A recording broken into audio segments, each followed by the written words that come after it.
So now that I'm finally back from vacation and I've seen the first 3 episodes, let's finally talk about Andor Season 2. This video is going to be very different from my typical breakdowns. It's probably going to be longer. It's going to be way more opinion based because I do just have a lot to say about these first 3 episodes. I'm going to be completely honest with all of my opinions, all of my thoughts on what I saw, where I think this is going. I mean, what this means for Star Wars in terms of the content that I'm watching. There's a lot to talk about with the show itself in terms of like what's going on with the lore and the canon, but also just what it's doing for Star Wars. So yeah, this is gonna be very opinionated, and if you don't agree with my opinion, that's completely fine. I encourage you to leave your comments down below with your thoughts. Let's talk about it like a civilized group of people. This is Star Wars. We're obviously gonna have tons of different opinions on things, so let's just chat about it. Also, if you've never been here before and you're new to this channel, I would love to have you here. Consider hitting that subscribe button. We're on the road to 3,000 subs and we're getting so close. Okay, with that out of the way, let's go ahead and talk about Andor Season 2, episodes 1, 2, and 3.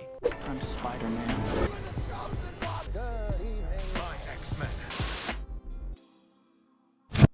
I guess I can start by just telling you straight out, I did really enjoy all 3 of these episodes. This is coming from somebody who has not rewatched Andor Season 1. I really wanted to before this came out, but I was leaving the country on vacation. I didn't have time. We had the Marvel stuff. We've got The Last of Us coming out. I just didn't have any time to rewatch Season 1 of Andor. And I don't think that made me like any less excited to see Season 2, but it definitely was something that I probably should have done. That being said, the first 15 minutes of the first episode of the second season hooked me right back into it. There's just such a unique, distinct, different look, feel, and sort of seriousness with this show. And it was definitely present in Season 1, but it's something that I forgot about and really shocked me when I started watching Season 2. I was like, hang on a second, this is not your typical, Star Wars space adventure show. This is gritty, down to earth, but still having Star Wars stuff in it. Of course, it's set in the same world, but it's not your typical hero's journey story. This season so far, with the first 3 episodes, showcases and prepares you for a much darker and serious adventure that we're going on. There's so many elements to that, and I really just don't even know where to start. I love the beginning of this first episode with Cassian escaping on the TIE fighter and the Imperial soldier,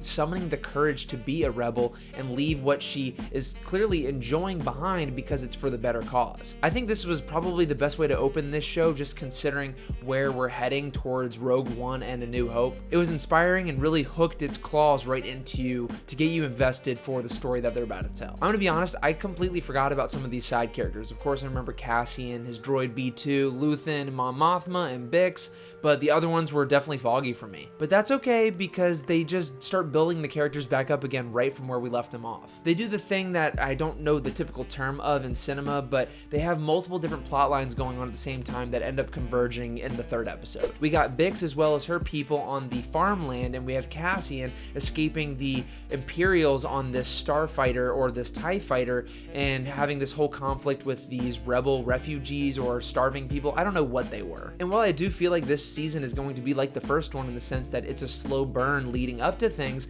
I don't think I was bored watching this like I've seen some other people say. I was engaged with everything that was happening, even though it was just dialogue sometimes. I need that stuff to relate to characters. I feel like the biggest sin in recent memory with Star Wars, Marvel, whatever it is, these big franchises, you introduce new characters, but you barely get any time with them or letting them talk at all. These characters get a chance to breathe, they get a chance to be on camera, they get a chance for you to emotionally connect with them. Connect, I don't even know what I just said. I meant connect. And I feel that with Bix, with Luthen, and most importantly, and I think the big standout of these first 3 episodes is Mon Mothma. I can just feel Genevieve O'Reilly, who plays Mon Mothma, going for the Emmy here. She is just acting her tail off, and it is so good. It's also great because Mon Mothma is technically like a legacy character from the original trilogy that's now getting this hugely fleshed out backstory. Her wrestling with the marriage of her daughter that she's basically pawning off in order to build the rebellion is just crazy. She's wrestling with her own kind of self-loathing for what she's done, but also realizes the price that she has to pay for the cause. And everything, all the scenes just have so much anxiety with them. I would be so surprised if she doesn't win an Emmy for this just with these first 3 episodes alone, and I know we're getting more later. Another thing that these first 3 episodes showcase so much is the sinister nature of the Empire. We've seen the Empire do horrible things in the past, most notably in A New Hope,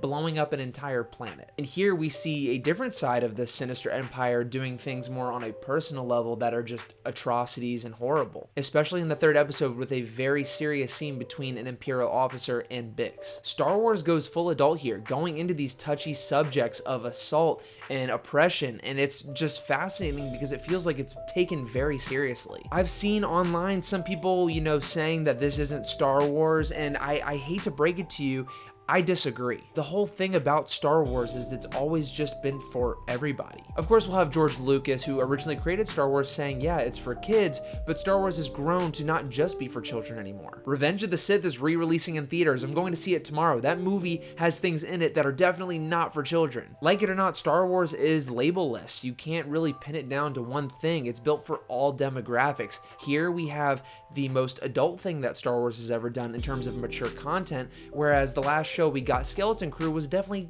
catered towards a younger audience. I'm not saying you have to like it. I really enjoy it, but I also enjoy Skeleton Crew and all the other stuff just because I love Star Wars, period. That's why I'm inviting you, whether you disagree with me or agree with me, to leave your comments down below with your thoughts, because I want to hear what you have to say. But yeah, an Imperial soldier tries to assault Bix, and it's just very dark. You're watching the Empire sink their teeth into pretty much everything they can get their hands on. And I know the show is called Andor and is mainly about Cassian Andor, but he doesn't necessarily take front and center for all three of these episodes. The entire ensemble, all of the characters are making this magic happen. Like I said earlier, this is definitely a slow burn, but if you're a fan of shows like Game of Thrones, where there's a lot of political drama and, big build up to big payoffs, I think that's what we're getting here. I know I can't trust all of the reviewers who've seen all the episodes already, but this is one of the highest rated Star Wars things ever on Rotten Tomatoes, and I know you can't really always trust those scores and you should form your own opinion. I encourage you to do so, but look at the writing on the wall. They're doing something special here. We're only 3 episodes in, and I wish they would be releasing 1 a week versus 3 a week, because that's a lot of content to watch and a lot of content to make for 3 episodes every single week, but I'm gonna try my best.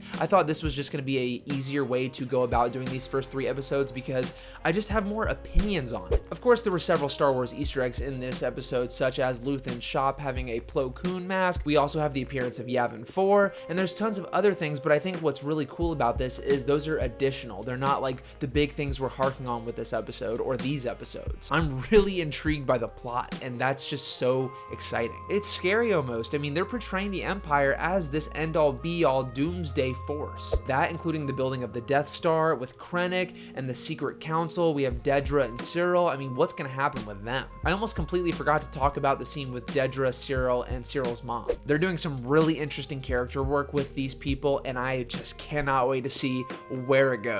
The acting has just been phenomenal so far. I want more. I thought I was gonna sit down and just watch 1 episode and then watch 1 the next day, but I literally just watched all 3 in a row. Overall, yeah, I'm loving where this is going. This is so different for Star Wars, but still feels familiar with the characters, the settings, the technology. I mean, we know we're living in this world. It just tonally feels fresh. Andor Season 1 did that, but I think Season 2 is doing it even more. Like I've said a million times now, it means the most to me if you could leave your comments and a like down below with your thoughts. I have to know what you guys have to say. Please subscribe to the channel. I would love to have you, and I will see you all very, very soon.